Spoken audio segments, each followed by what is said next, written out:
Hello everyone, this is Siddiqur Rahman and welcome to the first lecture of the 9th week. Let's exploring the learning objective of this lecture. That's why we need to move into the next slide.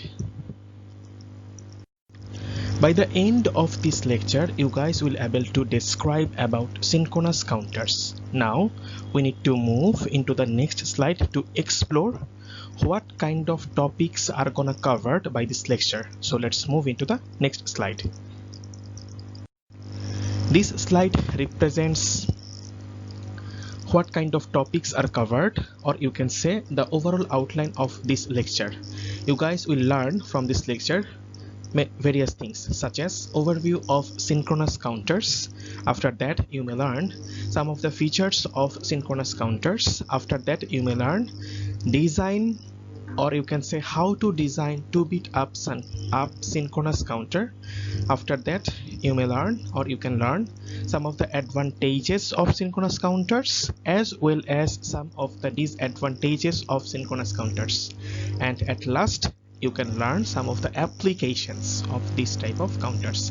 So let's exploring the overview of synchronous counters. That's why we need to move into the next slide. The counters which use clock signal to change their transition are called synchronous counters. This means the synchronous counters depends on their clock input to change state's value. In synchronous counters, all flip-flops are connected to the same signal and all flip-flops will trigger at the same time. Synchronous counters are also known as simultaneous counters. There is no propagation delay and no ripple effect in synchronous counters. Now we need to move into the next slide to explore some of the features of this type of counters. So let's move into the next slide. There are several features of synchronous counters, such as synchronous counter is also referred to as serial counter. Next one, the synchronous counter is clocked in such a way that each flip-flop in the counter is triggered by the same clock signal at the same time. Next one, in synchronous counter there is no inherent propagation delay. Next one, the settling time of synchronous counter is equal to the highest settling time of all flip-flops. Synchronous counters does not produce any decoding errors. Next one, synchronous counter will operate in any desired count sequence. Next one, in synchronous counter, designing as well as implementation is complex. The design involves a complex logic circuit as well as the increasing number of states. Synchronous counters can operate at much higher clock frequencies than the asynchronous counter. Next one, all the flip-flops in the counter change state at the same time in concurrence with the input clock signal. Last one, examples of synchronous counters such as ring counter as well as ring counter, Johnson counter, etc. Now from this slide we may learn how to design 2-bit synchronous up counters. So let's begin. The logic diagram of a 2-bit synchronous up counter is shown on the next slide. The inputs of the first flip-flop, which are symbolized by J1 as well as K1, are tied to logic 1, which means they are always activated, or you can say they are always get high voltage. So first flip-flop will work as a toggle flip-flop. Remember this sentence. So first I repeat it again for you guys. So first flip-flop will work as a toggle flip-flop. The inputs of the second flip-flop, which are symbolized by J2 and K2, are connected to the first output of the first flip-flop, which is symbolized by Q1. The clock pulses are applied to all the flip-flops, which means first flip-flop as well as second flip-flop in this counter simultaneously. So now we can explore the logic diagram of 2-bit synchronous up counter. That's why we need to move into the next slide. This slide represents the logic diagram of 2-bit synchronous up counter. If you look at this figure, or more specifically if you look upper section of this figure, then you may find there are two flip-flops, or you can say there are two JK flip-flops. One is in the middle section of the upper section, and other one is the right side of the upper section, and they are named as first flip-flop as well as second flip-flop, and both the flip-flops has two inputs. If you look at this figure, then you may find this. The inputs of the first flip-flop are symbolized by J1 as well as K1, and the inputs of the second flip-flop are symbolized by J2 and K2, and both the flip-flops have two outputs as well. The outputs of the first flip-flop are symbolized by Q1 and the complement of Q1, and similarly the outputs of the second flip-flop are symbolized by Q2 and the complement of the Q2 bar, and the complement of the Q2, which is symbolized by Q2 bar. Well, and if we look at the first flip-flop, then you may find the two inputs are tied into logic 1, which means they are always activated, or you can say they get high voltage. And there are also another input of the first flip-flop as well as on the second flip-flop, which is clock pulse, which is symbolized by CP.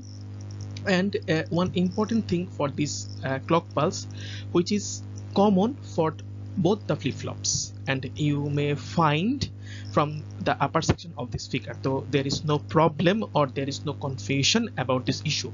And if you look at the bottom side of this figure, then you may find a positive clock edge is applied, or you can say positive clock pulse signal is applied to the clock, and there are 4 cycle: first, second, third and fourth. And that's all from the logic diagram, from the figure, or you can say from the logic diagram of 2-bit synchronous up counter. So let's move into the next slide to explore some of the condition.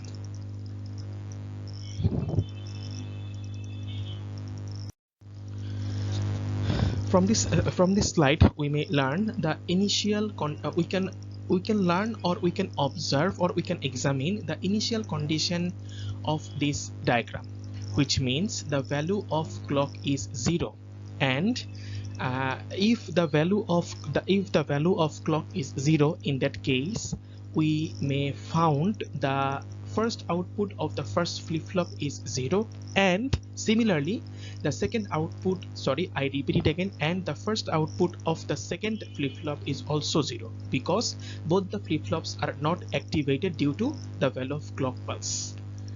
So that's all for the initial condition, and if you look at the initial condition, then you may find the value of clock is 0. In that reason, or in that case, we may found the value of output, the value of outputs are Q1 is equals to 0 and Q2 is equals to 0 respectively for the both flip-flops. So let's move into the next slide to explore another condition.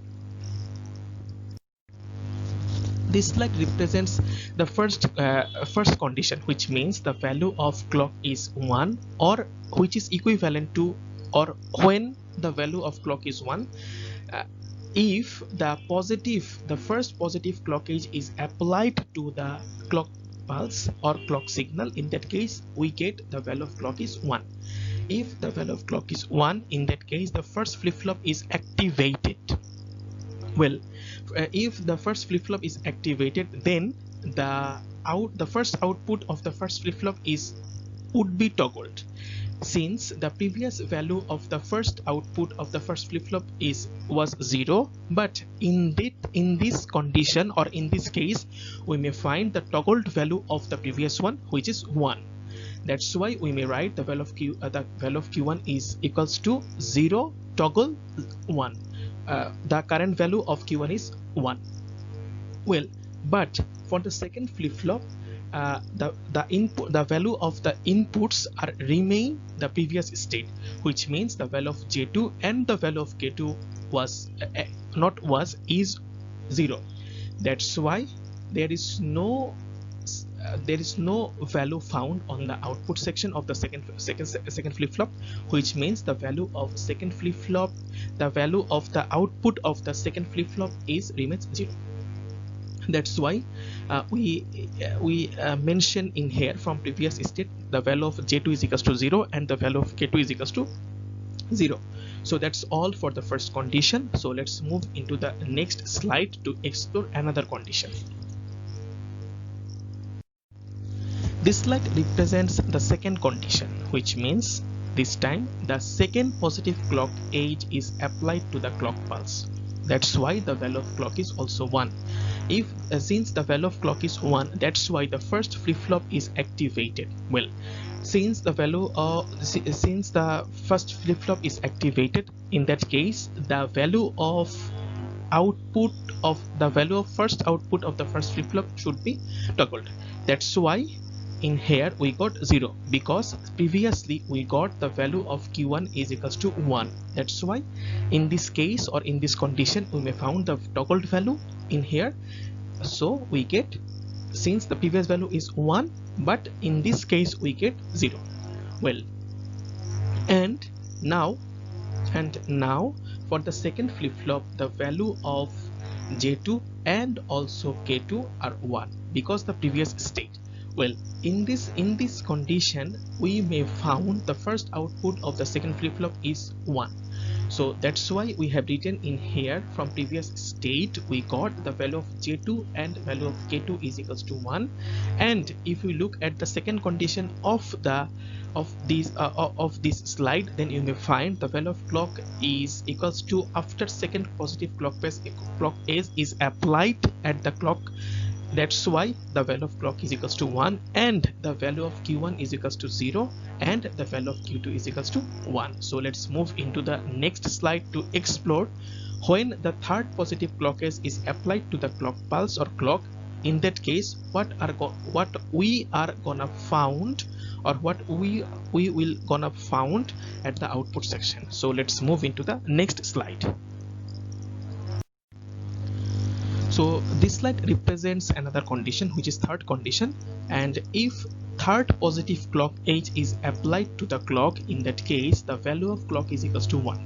If the value of clock is equals to 1, in that case the first flip-flop is activated. Well, and the first output of the first flip-flop, I repeat it again, and the value of the first output of the I repeat it again, and the value of the first output of the first flip-flop will be toggled. And in here we got 1 because previously the value of the first output of the first flip-flop was 0, but this flip-flop act as a toggle flip-flop. That's why the output value should be toggled. That's why we get 1. Well, and if we look at the second flip-flop, then we may find the previous value of the Q1 is equals to 0, which is come to the second flip-flop in this case. That's why the value of J2 and the value of K2 is equals to 1, and the value of the first output of the second flip, the value of the first output of the second flip-flop is remains 1 because previously we got 1, but here there is no change. The first output of the second flip-flop value in this condition.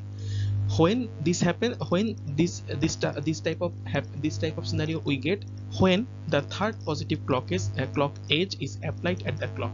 So if you guys look at the third condition, then you may find the value of clock which is equals to, after third positive clock, which is also equals to the value of clock is equals to 1, and the value of Q1 is equals to also 1, and the value of Q2 is equals to also 1. So let's move into the next slide to explore another condition, which means when fourth positive clock edge is applied at the clock pulse, then we would like to observe what we will gonna found at the output section.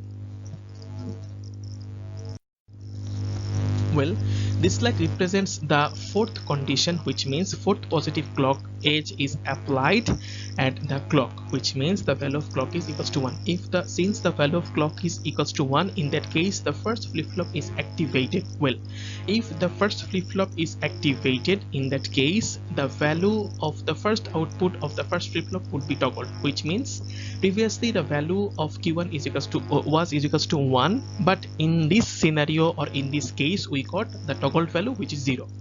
That's and if we look at the second flip-flop, then we may find the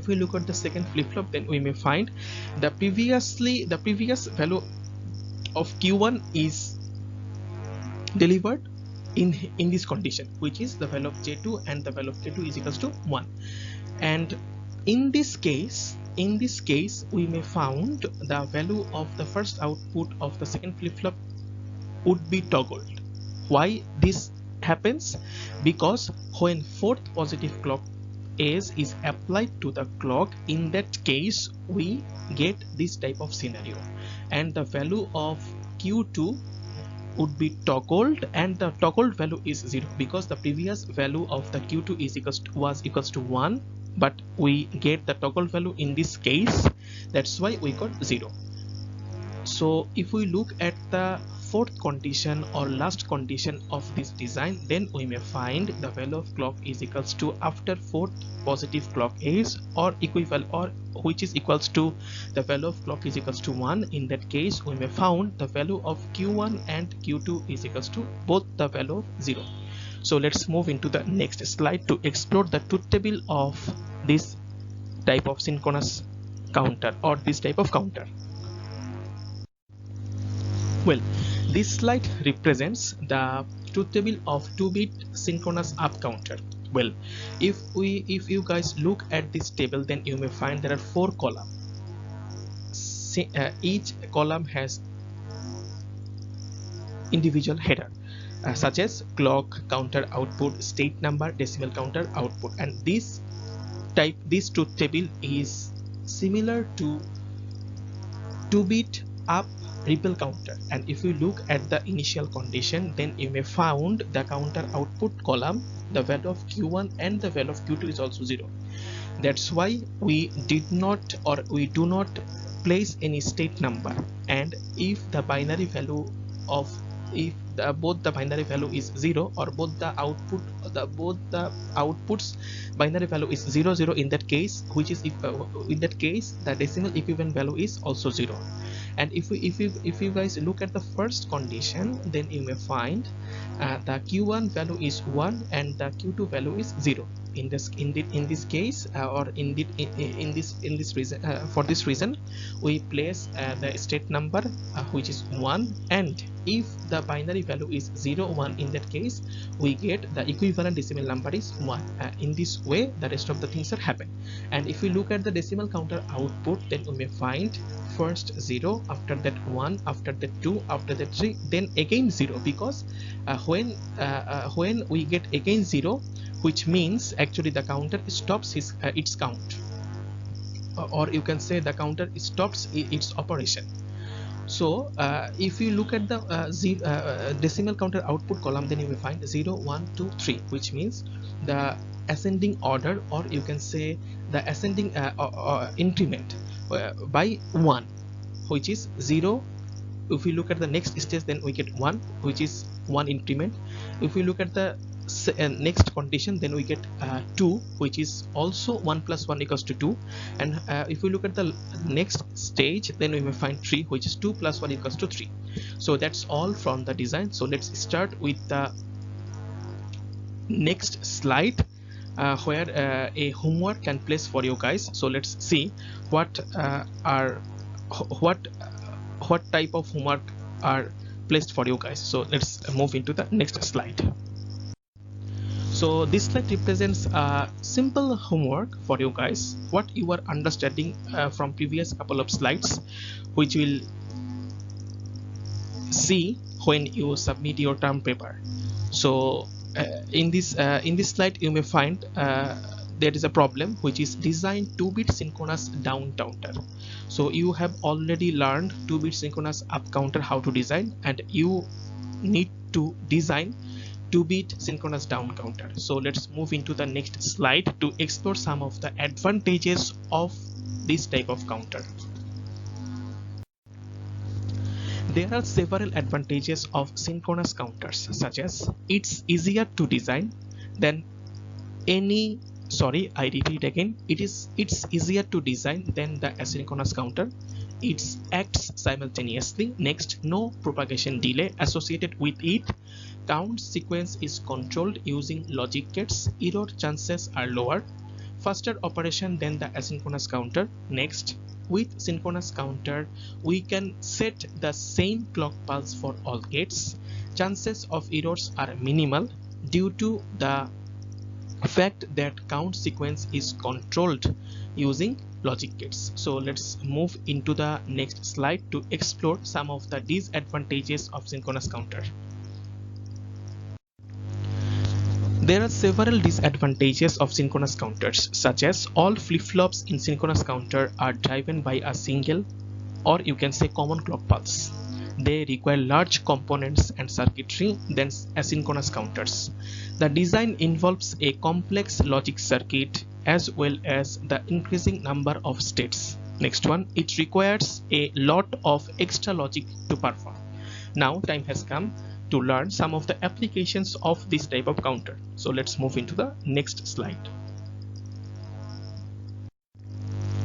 There are several applications of synchronous counters, such as alarm clock, set AC timer, set time in camera to take the picture, flashing light indicator in automobiles, car parking control, etc. Counting the time allotted for special process or event by the scheduler. The up-down counter can be used as a self-reversing counter. It is also used as clock divider circuit. The parallel load feature can be used to preset the counter for some initial count.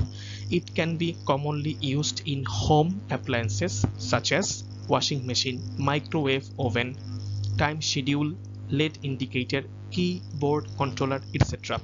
They are also used in machine moving control, mostly used in digital clocks and multiplexing circuits. They are used to generate sawtooth waveform, which is staircase voltage.